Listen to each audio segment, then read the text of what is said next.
በየቀኑ በ24 ሰዓት ውስጥ 2 ጊዜ የሚል ሰው ጀነት ለመግባት መሞት እንጂ ሌላ ምንም የሚያግደው ነገር የለም ያሉት። በየቀኑ 2 ጊዜ ለማለት ደግሞ ከ1 ደቂቃ በላይ አይረዝም። 30 ሰከንድ ቢፈጅ ነው። ጠዋት 1 ጊዜ፣ ማታ 1 ጊዜ ክኒን አድርገን ብንወስደው የጀነት ክኒን ሐኪም ያዘዘልህ ክኒን እንኳን አይቀርም። ረስተህን ብትመጣ ራሱ በራይድ 300 የሚሆን 400 ከፍለ ያለህበት ሱቅ ድረስ ታስመጣዋለህ። ለምን? ጤና ነዋ። ከጤና የሚበልጥ የለም ተብሎ ከጀነትስ የሚበልጥ ምን አለ? እንደ ክኒን ቆጥሮ ሳንቲም የማያወጣበት ጉልበት የማይፈጅበት የተራዘመ ወቅት የማይፈልግበት ስፔሻል የሆነ ቋንቋ ልዩ ጥበብ የማይጠይቅበት ጥፋተኝነትን ማመን ብቻ በ30 ሰከንድ የሚፈጸም የጀነት ታብሌት ይባላል። አላሁመ አንተ ረቢ ላ ኢላሃ ኢላ አንት ኸለቅተኒ ወአና ዐብዱክ ወአና ዐላ ዐህዲከ ወወዕዲከ መስተጣዕቱ አዑዙ ቢከ ሚን ሸሪ ማ ሰነዕቱ አቡኡ ለከ ቢኒዕመቲከ ዐለየ ወአቡኡ ቢዘንቢ ፈግፊር ሊ ፈኢነሁ ላ የግፊሩ ዙኑበ ኢላ አንት። አላሁመ አንተ ረቢ አምላኬ አላህ ሆይ አንተ የኔ ጌታ ነህ። ኸለቅተኒ አንተ እኔን ፈጥረኸኛል። ወአና ዐብዱክ እኔ ያንተ ባሪያህ ነኝ። ወአና ዐላ ዐህዲክ እንደ በአደም ጀርባ ላይ ያለሁኝ ወደፊት ወደ ምድረ ዓለም ስመጣ እንድፈጽም የማዘዝከኝን ነገር ለመፈጸም ቃል ኪዳንህን እየጠበቅኩ ነው። ወዋዕዲክ እንዲሁም ያንተን የተስፋ ቃል ኪዳን ትእዛዝን ፈጽሜ ከሆነ ጀነትን እሰጥሃለሁ ብለህ ቃል የገባህልኝንም ተስፋ አደርጋለሁ።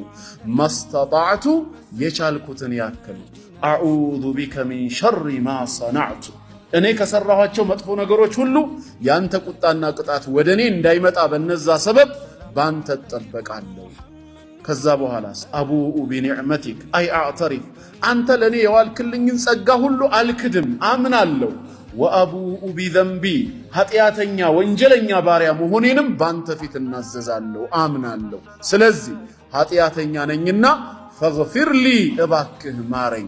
ፈኢነሁ ላ የግፊሩ ዙኑበ ኢላ አንት ወንጀልን ካንተ በስተቀር ማንም የሚምር የለም ነው። ይችን ቃል አሉ ረሱል ዓለይሂ ሰላቱ ወሰላም ፈመን ቃለሃ ሚነ ነሃሪ ሙቂነን ቢሃ በቀኑ ክፍለ ጊዜ በሷ እርግጠኛ ሆኖ የተናገራት ሰው አሉ። የትኛው ቀን? ከፈጅር በኋላ ሰላቱል ዐስር እስኪደርስ ባለው። ፈማተ ሚን የውሚሂ ቀብለ አን ዩምሲ ታዲያ በዛው ቀን ላይ አጀሉ ደርሶ ከማምሸቱ በፊት ቢሞት ፈሁወ ሚን አህሊል ጀና የጀነት ሰው ነው። ወመን ቃለሃ ሚነ ሌይሊ ሙቂነን ቢሃ በሌሊቱ ክፍልም እርግጠኛ ሆኖ በሷ ያለ ሰው ከዐስር በኋላ ፈጅር እስኪደርስ ደግሞ ባለው የተናገረ ሰው አንዴ ማለት ነው።